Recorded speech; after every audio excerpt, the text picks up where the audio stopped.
Welcome to episode 173. Refugees as tutors, refugees as teachers, actually refugees as translators. We'll come with some more T words. The Wise Award winner, NaTakallam.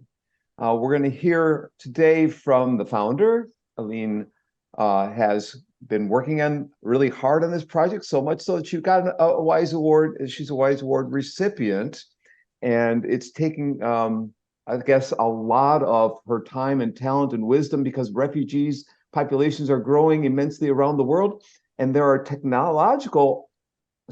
potentially technological solutions to get those people employment and a sense of purpose, and find and use their talents and upskill them at the same time and reskill them. There's lots of things that we could cover in today's session and talk about, but Aline Sara will be describing that here in just a second. Aline, could you tell us the background of NaTakallam? Tell us your background a bit, what led to this. I guess you're of Syrian descent, right? And I'm actually from Lebanon originally. Lebanon, sorry.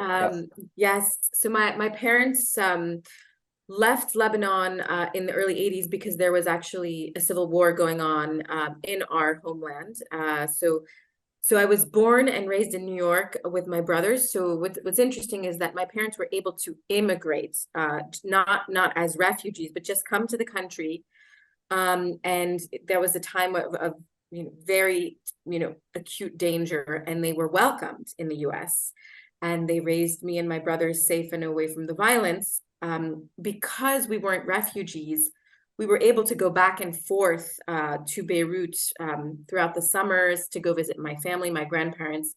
So I really grew up kind of in this dichotomy of a world where I was in New York for most of the year, safe, normal life, and then we'd go back to Lebanon, and it was still a bit of a dangerous situation. And then there was, of course, some summers where I remember, there was heavy bombardment, and my mom would tell me that there was a bomb that landed in our apartment, but my grandparents weren't there. So there was, for me, this heightened awareness of what it is to be exposed to war, even though I wasn't directly exposed to it, and I was actually living in my nice little New York City bubble. And so that upbringing planted the seeds for my interest in everything related to human rights, social justice, conflict resolution. Obviously, Lebanon, Middle East, it's an area where there's a lot of conflict related to identity politics and religion, even though ultimately I believe we're all very much the same and all religions have a lot of similarities. So that's also been a very important theme in my life, having grown up in New York with all, such a melting pot, and really being exposed to such diversity has also made me, embrace diversity and wish that other parts of the world would look at diversity that way instead of using it to create division. So Lebanese, born and raised in New York. I went to a French school, so languages also was part of my upbringing. Was exposed to French, English, Arabic, Spanish in New York, and then I studied Spanish as well. So languages to me has also been a gateway towards peace and understanding and bridging cultural divide. And so when I went to college, and after college, I moved to the Middle East. So I spent several years working as a journalist focused on human rights, did a lot of work in the area of conflict resolution as well. And then I came back to New York for my master's at SIPA, Columbia School of International Affairs. And then again, I focused on humanitarian and human rights affairs. I had no idea what social entrepreneurship meant back then, which is NaTakallam is a social enterprise. So the world of business, the world of, creating a project wasn't really what I was interested in. I was much more interested in advocacy work, media, communications around peace and social justice. But when I finished my master's, I didn't have a job lined up, and I was applying to UN, international organizations, etc. And this was in 2014. So in 2014, this is really the height of the Syrian war. And about around that time, about 1 million Syrians were in Lebanon. And Lebanon is a country of 4 million. So Lebanon is actually the country with the highest density of refugees in the world. Lebanon itself is a very fragile country, and it's going through extreme chaos, socioeconomic chaos right now. And so it was really heartbreaking for me to see that, Syrians were fleeing what was a horrendous conflict. I had done a lot of reporting on the situation in Syria, on torture, on the, peaceful movements, and how it was met by a horrendous clampdown by the Assad regime. And then the Syrians would come to Lebanon, and in Lebanon, they're not welcome. And most refugees who flee an immediate conflict and go to the borders next door, they're not really sheltered. They're not welcome. So they might be safe from the bombings, but they have no future ahead, because most of these countries don't give them a right to stay, don't give them a right to work, don't give them a right to restart their lives. And that is why in 2015, we saw this very important wave of migration in the Mediterranean. And so at that time, I'm sure you must recall this photo of this Syrian little boy who was washed up on the shores of Turkey. And this is when, Europe realized, and the rest of the world realized, what was going on in the Middle East. So Lebanon, Jordan, Turkey, all those countries, we'd been having lots of Syrian refugees come, and those refugees, unfortunately, are not allowed to restart their lives. And so they find themselves effectively stuck in limbo. And this is what then pushes them to take the Mediterranean route, risk their lives, pay thousands of dollars in smugglers. And then they hope that if they cross the border into a European country, Europe would grant them asylum and a right to stay. So they're not even sure they're going to get that. So it's really kind of such a difficult situation these individuals are facing with such little hope left. And so I was thinking, what can we do to help these Syrians in Lebanon? They're not allowed to work in the local Lebanese economy. Millions are highly talented, right? We tend to think of refugees with a very narrow-minded approach. We think they all live in refugee camps. We think they're potentially much more conservative and not open-minded. We think that the image we have is that they're poor. But the truth is, refugees represent the whole spectrum of profiles. And countries like Syria, where there's been such a massive uprooting of people with, more than half the country has had to flee, you have a lot of highly skilled and qualified individuals. And Syria was actually one of the countries with the highest rate of literacy and education in the Middle East pre-Civil War. So, I was looking at the situation, and I had myself dreamed of always going to Syria to work on my Arabic, because Syria is very known for very good Arabic schools. And so I had this little light bulb moment, because I was thinking, okay, well, I can't go to Syria anymore because the country is at war. I was actually stuck in New York City at that time, having finished my master's. And then I was thinking, well, there's this new thing called the online world, and people actually learn languages virtually. And this was still a little bit early on. COVID now has really made online learning and the digital space, very kind of commonplace. But I was thinking, well, I can't go to Syria, but Syrians and Syrian Arabic tutors can come to me via the online space. And not only that, I can pay them and give them this opportunity to make an income, even though they're stuck in Lebanon and they can't get a job in the local Lebanese economy. So it was this kind of moment where I was like, you know what? Well, why don't we create this online platform where people around the world who want to help refugees, who want to learn languages in a very easy, online, virtual, flexible way, the platform helps them find refugee tutors. And so that's when I came up with the idea. This was in 2014, and then it took me a couple of months to go through the process of launching it. But I'm going to stop there for follow-ups. Yeah. That was already a long intro. Yeah, So, no, that's a perfect point in which to do that. Hang on, Young. So I didn't introduce the co-hosts. We have Chris Dede from Harvard. We have Young Zhao from University of Kansas, soon be heading off to Melbourne in Australia. He's also the University of Melbourne professor. Punya Mishra from ASU, Arizona State University. I'll just say for people watching the show who want to look at or view or listen to other shows that we had a show on Ukrainian education about 2 months ago. And we had a show with polyglots who are Brazilian polyglots, one person knowing 16 languages, the other one knowing 14, from a little entity they call Language Boost now. They're living in Europe at the present time. I also point out that I'm currently reading a book called The Girl with Seven Names of a woman who escaped North Korea and finds herself in China and then other places around the world. It's a horrible situation that North Koreans are in today, and they're displaced in many types of ways, I would guess you would say.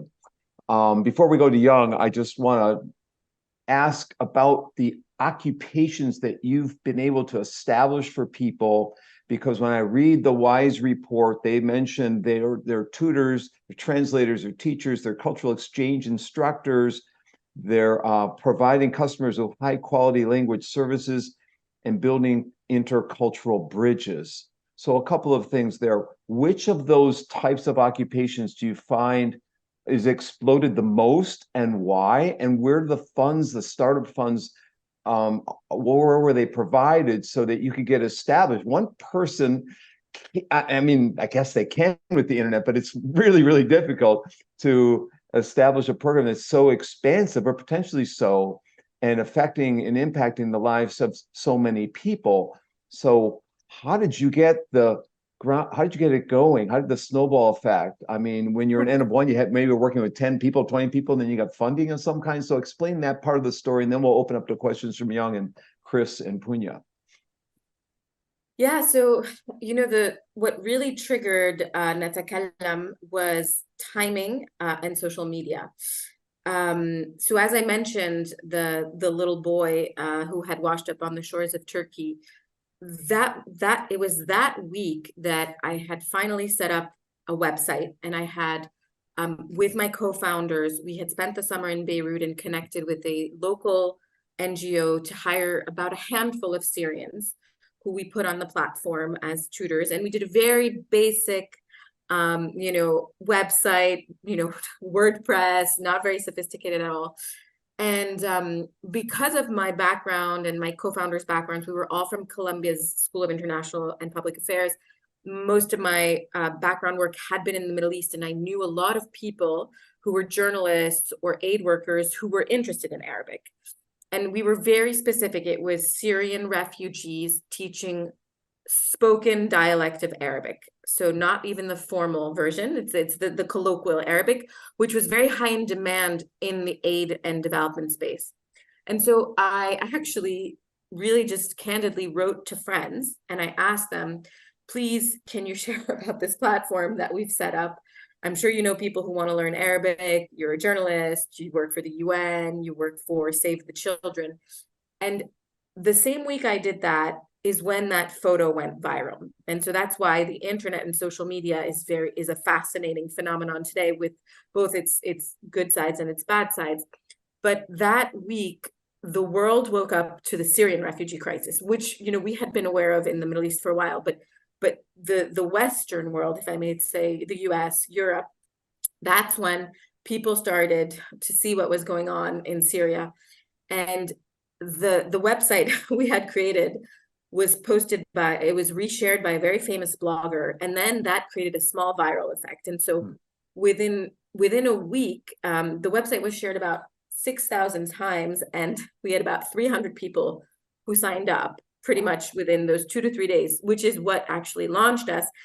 And of course, normal media, the Huffington Post contacted us for an article. So it was this combination of factors of the timing and the fact of current affairs happening, people waking up to this, and the social media component. And so that's actually what made us become we realized, oh my goodness, people are buying Arabic classes online. We have to formally register, this is actually happening. And then there was really, for the following year, there was a lot of attention around the Syrian refugee crisis, a lot of attention around social enterprises, around startups, around technology for humanitarianism, and also around female founders. And so we really were able to ride that wave. And we did several competitions, and we won, small amounts of money here. So we won the Columbia competition, Columbia University. So we got 25,000 there. Then we got a World Bank competition. And at the same time, from the get-go, we had a revenue coming in because people were buying classes. So that's how it all came to life. Wow. And there's other people who watch this show kind of wondering, but what was the spark? How did it go viral? How do you ramp up? And you just answered that for us. Young, you want to jump in here? Yeah, so Aline, thank you again. This is a big inspirational story. I used to do research on social enterprises, and I'm sure your story has inspired many who wants to do it. What you described just now is what I call a perfectly lucky person. So I've been doing research on luck as well to say, okay, how luck influences, right? Think about there is this great it's a crisis, but you see opportunity in that. That's amazing. You see opportunity in a crisis, but you also bring your strength and your experience. You write to your colleagues over there, and the people happen to focus on this. So you had a great start of this. So I really want to thank you for doing this. The great thing about social entrepreneurs is they're genius. They always see opportunities in tough situations. Not many people can do that. Many people want to copy, but not many people can see that opportunity. So my interest, in asking the question is really, how do you help us to encourage more people instead of trying to look for a job like you try to be hired by the UN, to be hired by but everybody does it, right? We go to school, you want to be hired by somebody. But then the opportunity came to say, let's start something. So I want some real inspirational words, from your experiences to say, we have so many people watching this show to say, I can go do something. I really think in this age, we have so many problems, but we have the right tools with AI, with technology.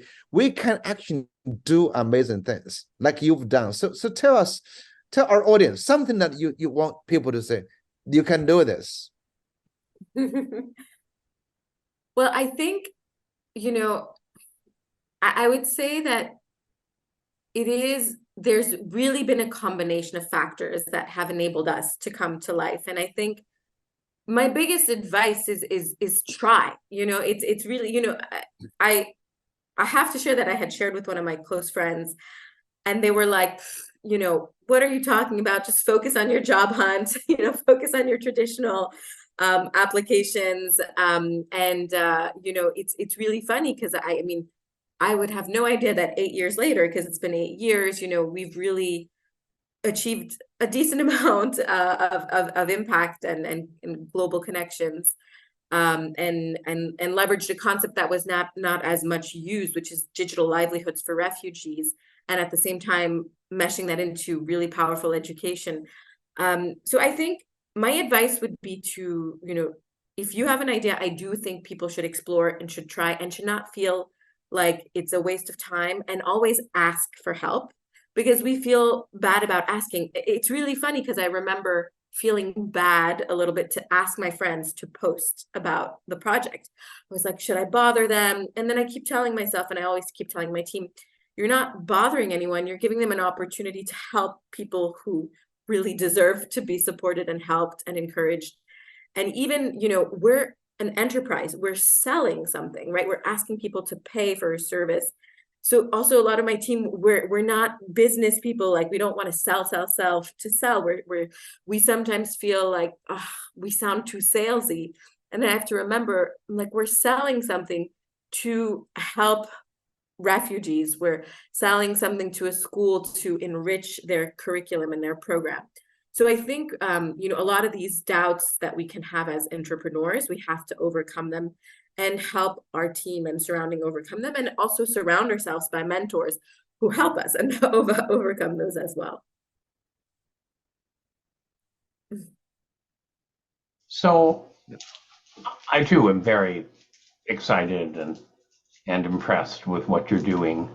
And you correctly observed that people assume that refugees are helpless and low skill, and somehow if they'd really been smart and if they'd had high skills, they wouldn't have become refugees, which is of course not true. And just the act of seeing these as people who have knowledge, who have skills, who can bring value to others is so important. I work as part of a team at Harvard that's helping develop negotiation skills in immigrant populations in the United States, not refugee, immigrant populations. And we do focus groups with them to say, you know, what kinds of negotiation difficulties do you encounter in your life? Because, of course, we want to build something that is of value. And what they talk about uniformly, and frankly, not to my surprise, is that they're undervalued, that they come in with a lot of experience at middle-level jobs and they're offered a low-level job. Or even after they've been in the United States for a decade working within a United States organization, somehow there's a glass ceiling over their head. And there's a lot of cultural issues here, as you know, especially with something like negotiation, where cultures have different practices, cultures have different traditions in negotiation, and something successful within your own culture can be misinterpreted in another culture. Yes. But so I really like it. Now, my question, I did have a question buried in there somewhere. You started with people wanting language skills and the refugees able to provide that. I'm wondering if in these interactions, people are starting to recognize the many other things that these refugees could contribute, and sort of the menu of what you're able to sell is expanding. Or maybe somebody is going to their boss and saying, I've been learning language skills from so-and-so, but actually, I think they'd be terrific for this remote work job that just opened up in our organization. I'm curious as to whether it stays narrow or whether this is sort of a way of getting a foot in the door to broaden out. Yeah, that's a very good question. So I'll answer it in two parts. So first, on behalf of our approach and why we've kind of stayed focused more on language and culture, I would say for now, because some people have asked, why don't you have them teach math classes or music classes? So for now, as a small social enterprise, although we've had a bit of funding, we're still very limited in funding, and we're still, you know, a scrappy organization really trying to grow and grow and grow. We found that there was really a good niche that kept us, you know, that didn't scatter us too much. And so for now, we really still feel there's so much to unpack with the focus on language. Now, we've expanded in the sense that we do also hire our tutors to become consultants and advisors on refugee-related projects, because there's also a concern and a criticism that I think is right, that there's so many humanitarian and nonprofit projects that don't include the voices of those with the lived experience. And so there's a push to really include them in grant-making decisions, in projects, et cetera. So we've actually worked with a few foundations and brought our tutors to be a voice of lived experience to advise on what they think is a good project to invest in for refugee support, et cetera. So there's small steps to doing that, but we're still very focused on language, culture, education. So that's for our approach to it. Now, the beautiful thing about NaTakallam, and one of my most favorite aspects of it, is that it's, even though it's tech enabled, it's extremely human at its core.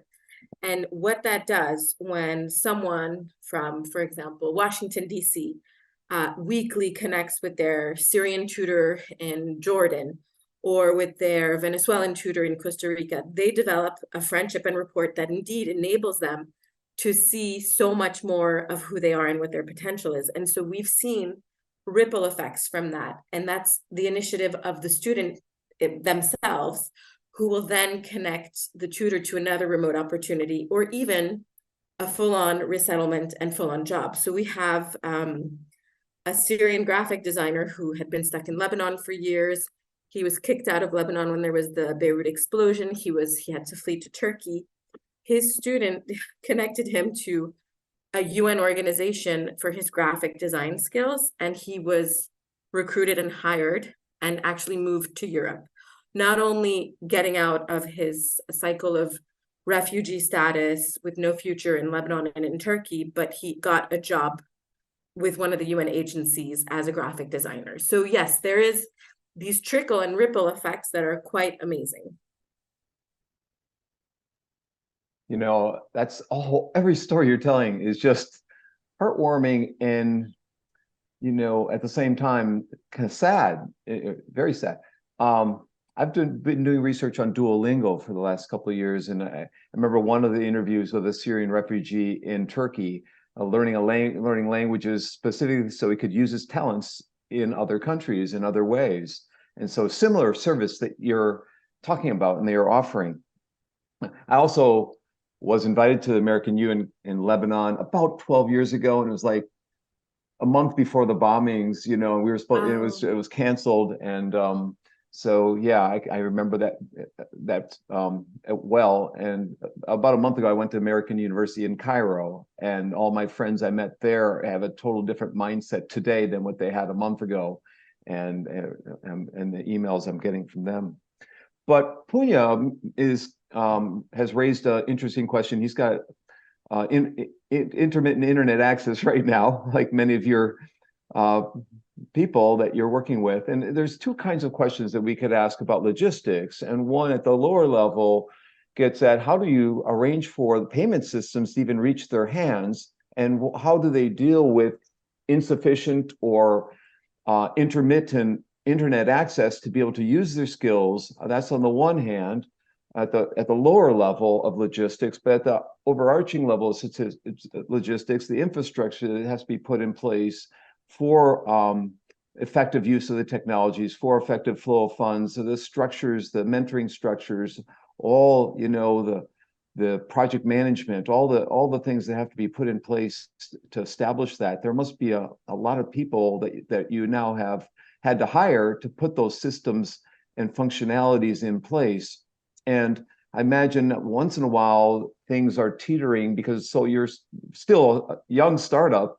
One day things might kind of go awry and you're kind of like looking at yourself in the mirror and saying, oh my God, another thing went wrong. And then other times it probably is working smoothly. You don't even think about the infrastructure that you have in place. So you want to talk a bit about how to establish sufficient infrastructure and how to address those questions, because other people listening might have a similar entity that they're trying to create. By the way, we had Afghani women in Bangladesh on a show earlier, and they were at Asian University of Women, and they were working with other people around the world, making those same connections that you're just talking about, making them aware of the issues that they're facing, other people are facing in other parts of the world, and so forth. Anyways. Yeah, well, no, I mean, logistics has been, you know, a challenge, and you know, it's definitely, you know, if we weren't a social enterprise, and just a for-profit driven company, we would probably have stopped working a long time ago with a lot of the refugees because they are in hard to reach areas. But because we're a completely impact first enterprise, you know, we put the time and effort and make it work. That doesn't mean it's easy. So I think that there is the values and the mission that has helped keep us driven on that focus.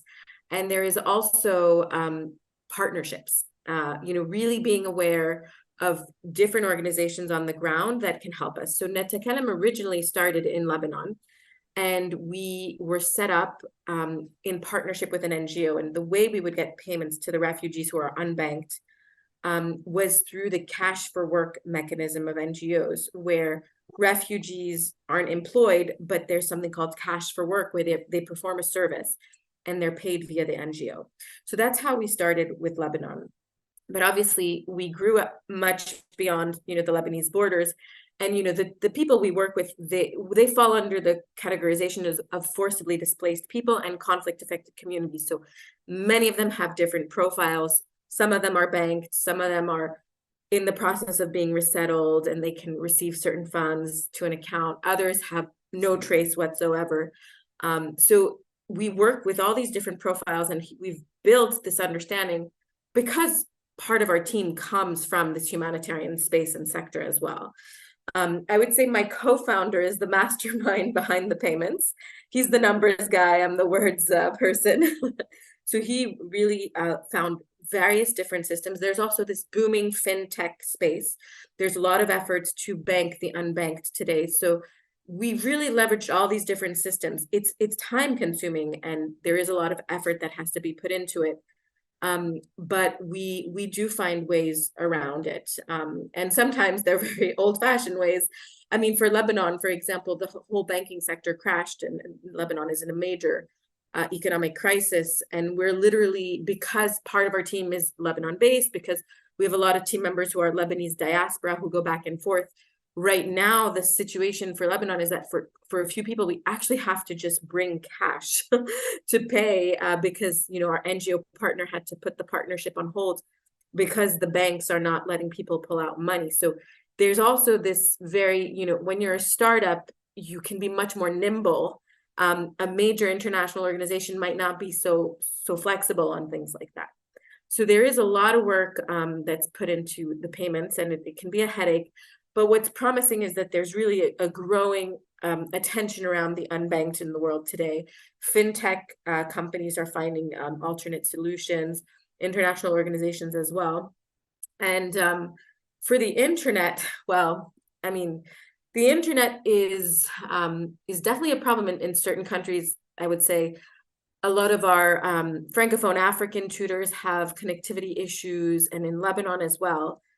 However, obviously NaTakallam it's not a charity. We are providing a service. So when we work with the refugees that we onboard, we really do have to confirm with them that they have a capacity to connect, and that we can also support them, provide them with a bit of income to access the internet. But the truth is, with 115 million forcibly displaced people today, you're gonna find some who are connected, and their internet connection is their lifeline. And that's what they make sure is what they pay and put their money into. And so we really have chosen to operate in that space. We are not operating with people who are off the internet grid. And that's a choice of impact, because the crisis is so big, you have to choose a focus point in your impact. So Punya's added another comment here before Young jumps in. He says, thank you for the response. ASU has a refugee program that you can look up online. I think the work is complicated in creating systems and structures, and working around existing barriers is key, and something that those interested in social entrepreneurship often don't consider, all those factors that can really undermine your best intentions. So Punya says, thanks for that response. So Aline, thank you for saying the last action sentences that we help who we can. This is actually a big thing about innovation, because in education, in a traditional education, we always try to change everybody, which is impossible. People always say, how are you going to convince this? I said, don't convince. Change those who you can, help those who have the access to the internet. Just that is very powerful. So my question right now is more probably quite pedantic, is that, so you're offering this service and you got all sorts of people to become tutors, instructors, teachers, all those things. And, many online companies would like to say, well, we're offering our program, like Duolingo, like Kurt has done research on that. People have done various things and to kind of standardize and systematize their offerings. So I was just wondering, do you, as a company, offer any training, offer any approach, or do you basically organize people to say you will help tutor in this, you help tutor in that? So do you have a standardized curriculum or standardized teaching approach? Do you train them, or do you do even quality control and evaluation? So how do you do any of those? Thanks, Aline. Sure, that's a very, very good question. So NaTakallam was born with a very clear objective, which was, we have hundreds of thousands of highly skilled, fluent in English, connected Syrian refugees in Lebanon who have so much talent to exert, and they've been robbed from the opportunity to do so. So when we were originally born, the idea was we're not here to train refugees. We're here because they have so much to offer and they just need that platform and they just need that connection to the world, and we are going to provide that. So this is how NaTakallam was born. So we were hiring people who were, professionals as architects or journalists or former teachers, and they were hired as conversation partners. That was the original idea of NaTakallam, because it was the colloquial conversational Arabic that we were providing. Of course, with time, we've really evolved. And so we realized people were signing up to the platform to learn Arabic from scratch, for example, or people were really looking for a much more structured option. So for Arabic, NaTakallam has 2 curriculum options because Arabic is our strength. It's the language we were born with. So there's one curriculum that is that was developed in partnership with Cornell University's Arabic department. And so it's effectively the Arabic program you would be taking at Cornell, but it's taught by our tutors who were trained by the head of the Arabic department and who follow the program, the Cornell curriculum. So that's a very structured option that's available. And we also have our own refugee tutors who, after years of teaching at NaTakallam, created their own curriculum. And so there's 4 Arabic-focused offerings for professionals who are in the medical field, in the business field, in the media field, and in the humanitarian field. So that's effectively created by the own refugee tutors who've been working at NaTakallam, who for years saw that this was a recurrent request. So it's also, it's a very nice project because it's made by our tutors themselves. With the other languages, we're exploring curriculums that we don't want to create ourselves, but that we would partner with. But for now, we're usually hiring people who have a decent background themselves, who can create tailored one-on-one, more not structured curriculum, but their own creation of improvising during a session based on their knowledge and their experience. So I hope that answers the question. So there is some training we're providing, which is more related to online teaching. So how to help these individuals become more equipped for the digital space. We have some of our tutors who said they never knew what Zoom was, and that Zoom opened up this world for them. So, it's more along the lines of the more general digital training, and also just how to lead a session to make it enticing and inviting in the digital space as well. So this is just fascinating because I mean your tutors, your service is different. Your focus is on Arabic. There was a few years ago a massive English teaching from the US, Australia to Chinese students. I don't know if you knew that. That was then the Chinese government came down to shut it down. I don't know. It's. Do you know about the story? There's a bunch I don't. Well, there is actually a good documentary film you can watch called The English Hustle. It's a documentary film. It's like literal millions of Americans and Australians, Canadians were teaching Chinese family just using online. It's organized by venture capitalists in China. It was very massive. But I brought that out not because of China. What was really interested in, because it is a service. So people pay to get taught by these people. And yes, indeed, you are benefiting a specific group of people who need that benefit. I was just wondering, what about quality control? Like if you have somebody come in to say, it just doesn't fit me, and I'm sure you have to deal with that, right? It's just so how do you deal with that, No, absolutely. And I forgot to answer that. So we do run surveys. When you do the sessions, we ask surveys from you and we ask for feedback. And we do very carefully monitor this feedback. We do ask students to have an understanding that they are going to be working with a tutor who is in potentially a difficult situation, right? So when you start with NaTakallam, there's a notice, and we explain also for certain tutors, they might have electricity cuts, they might have, very challenging circumstances that might push them to reschedule the class and whatnot. But of course, we do monitor the feedback, and when we notice that there is some worrisome or, recurrent feedback, we will work directly with our tutors. So that is a difference with NaTakallam. We're not a marketplace. We are very actively involved with our tutors. We handpick the tutors and match them with their student based on our knowledge of the tutor's skills and background and schedule and the student's requests. So that's very, there's Italki, which is the very big language tutoring platform out of Shanghai. There's Verbling. That's a marketplace, and the tutor is there on their own. They make their profile, they try to get all the stars they can, etc.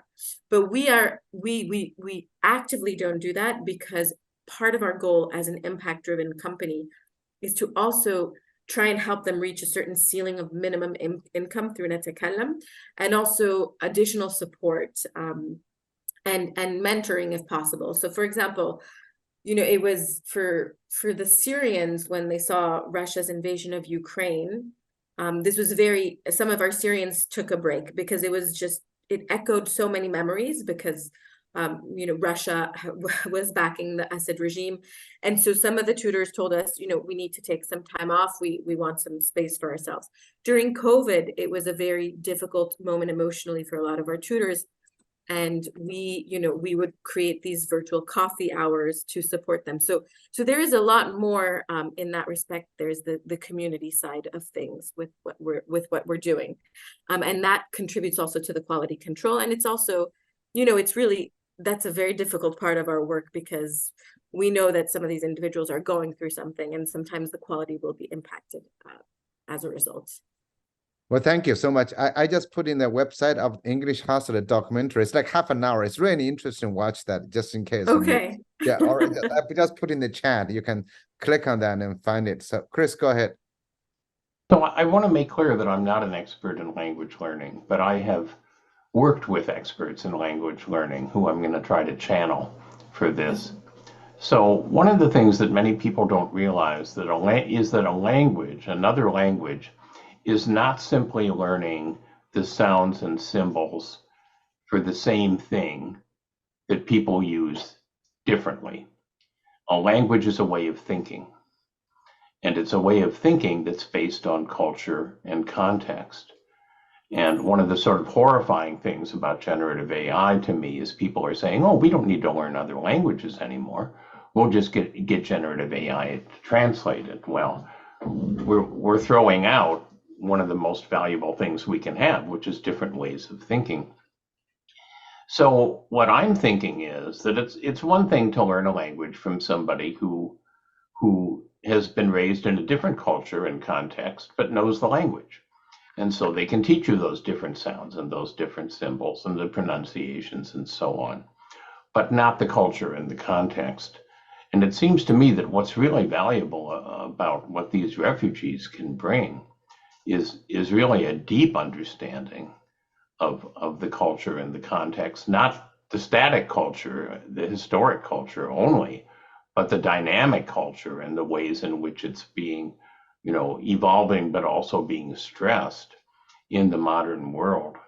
So I'm thinking that the way that someone like that could teach a language, you wouldn't just want to mimic what a conventional language teacher could do.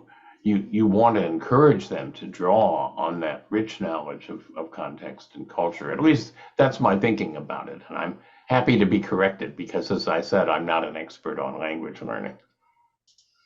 No, I mean, that's 100% correct. And in addition to the cultural aspect, there is the geopolitical aspect, which, is a big driver of division in our world today. And so again, this is my conflict resolution hat coming in. It really goes beyond just the cultural aspect, but also, I mean, to help understand, why people are a certain way in this part of the world. And this is where we see a lot of the impactful work in classrooms. For example, we have in universities, we have American students who are defense students who are hoping to join the American Army. And then they're taking Persian classes with Iranians, or Arabic classes with Iraqis and Syrians, and hearing their vision of what happened, during the war and how the US government contributed. So this is this is a very powerful aspect. And I would say, so of course, there's also the subtleties of a language that you get when you're speaking to a native, expressions, very charming expressions that don't exist. You're because of this. Sorry about that. This is the family. But so of course, and you know, Duolingo is like the reference for language learning today, but Duolingo is brilliant, and I have so much admiration for the founder and the story, and you know, making language accessible. But when you're gamifying a language and it's a screen, you know, you're never going to get those nuances, the cultural nuances. So it's really nice to use the combination of the gamification and making language learning, you know, like a fun challenge through the gamification, but there's nothing like also the human side of it. So a couple things that's come up here. Young, I just want to verify, when you were talking about English language instruction programs in China, was one of those that you're mentioning VP Kids or VIP Kid? You're muted, Young. Yeah. Well, that's why there's several companies that attract really millions from billions of dollars to build this. They make a lot of money, but now they're all ended. Well, the government did not want that to happen. Yes, VIP Kid is one of them. Yeah, I looked it up, and it seems like it's still around. And I contacted the founder about a year before the Chinese government kind of interfered with their operations, and I friended her through LinkedIn. I'm thinking maybe we could have her on a show, but we can talk about that afterwards. Second thing, so they're still viable if you go to their website anyhow. Maybe not, I don't know. Second thing is, Aline, I've got 2 free books on how to teach online and how to engage students with over 100 activities in them. And so for your people who are looking for ways to motivate and engage students, I can send you those after the show. I know Great. There's some countries in Africa where they're using them for the teacher training across the country.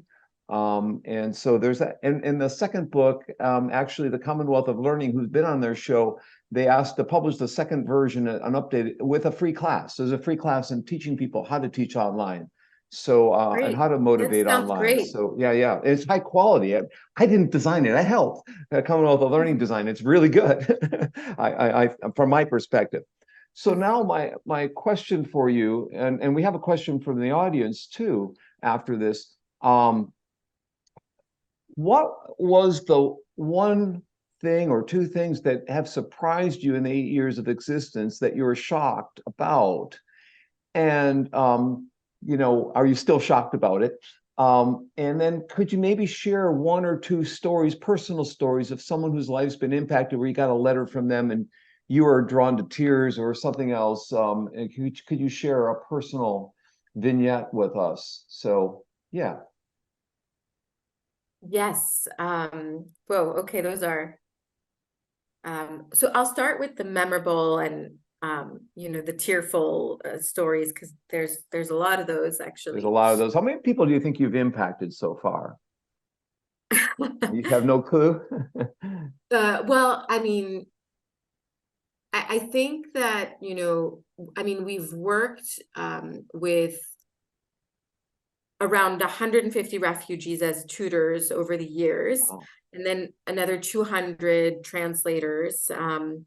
But I have, you know, probably like 20 to 25 tutors that have been with us from the beginning and have said that they became a Brazilian national or an Italian national or a Dutch national because of NaTakallam, as a result of their story and their journey. And that they would not have been where they are today and free from their refugee limbo life if it weren't for NaTakallam. So that is of course very heartwarming and rewarding. And some have said, you know, that we literally saved their life.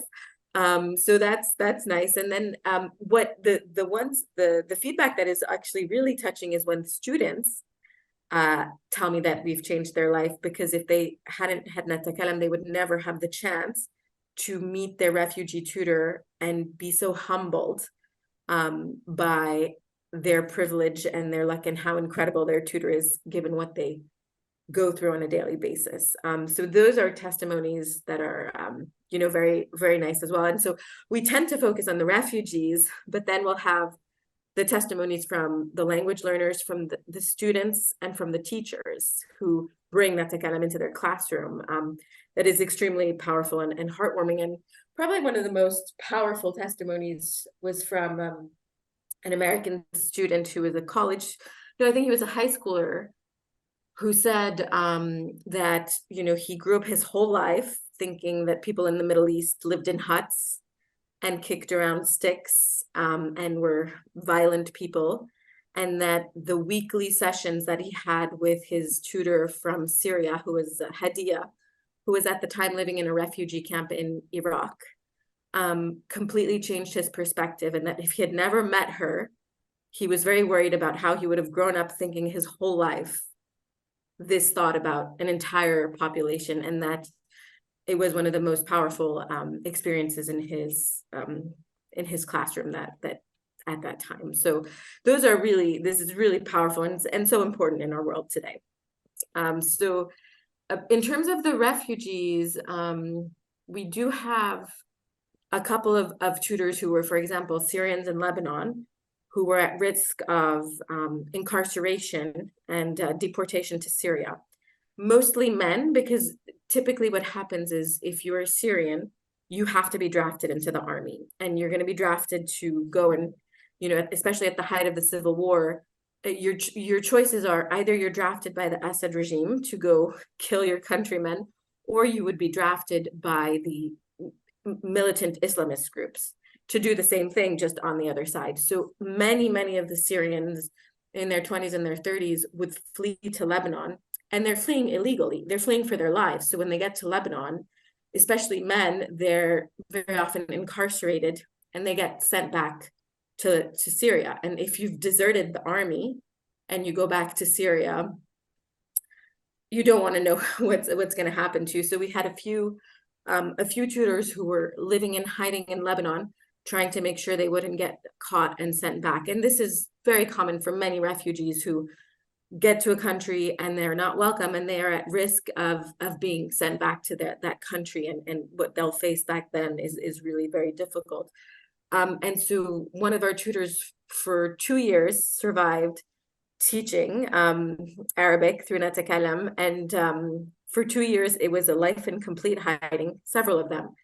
And through their students, they were put in touch with a small local church in Italy that helped resettle with the support of the UN. And so he got resettled, and he was able to fully restart his life. He became an Arabic tutor while doing his master's at Padua University. And then he's become a full-on journalist living in Europe now. And so there's quite a few stories like that, because we do work with people who, because they're illegal in a country at any point in time, they can be, caught by the police, and they're forcefully returned to their home, which is actually a violation of international law, because if you're persecuted in your homeland, you're supposed to be able to stay. So there are people with such profiles, and who eventually, through their students, got connected to a different link and were able to get resettled. So these are really powerful stories. So we have a question from our weekly very loyal listeners. Dadzi's asking from Ottawa, up in Canada, does NaTakallam partner with some higher education institutions that specialize or do research on refugee education? And maybe he's thinking about, he'd like to do research with you. Maybe my team would like to do research with you. For instance, the MIT Refugee Action Hub, REACT. This might be helpful for you. Yeah, so we know REACT, and we've been in touch with them mostly, like we've been on panels together, but a more formal partnership has yet to happen. But there's a lot of researchers who reach out to NaTakallam because they know we have a pool of tutors with a displaced background, and they want to interview them and have research that they're doing. So it is we've definitely partnered or worked with people who are doing research. And I am familiar with MIT REACT, but there hasn't been a more profound or solidified partnership yet.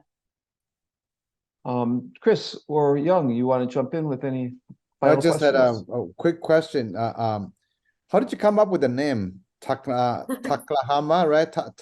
I'm trying to understand, read that. Sounds very good. It's very cool. Is that Arabic?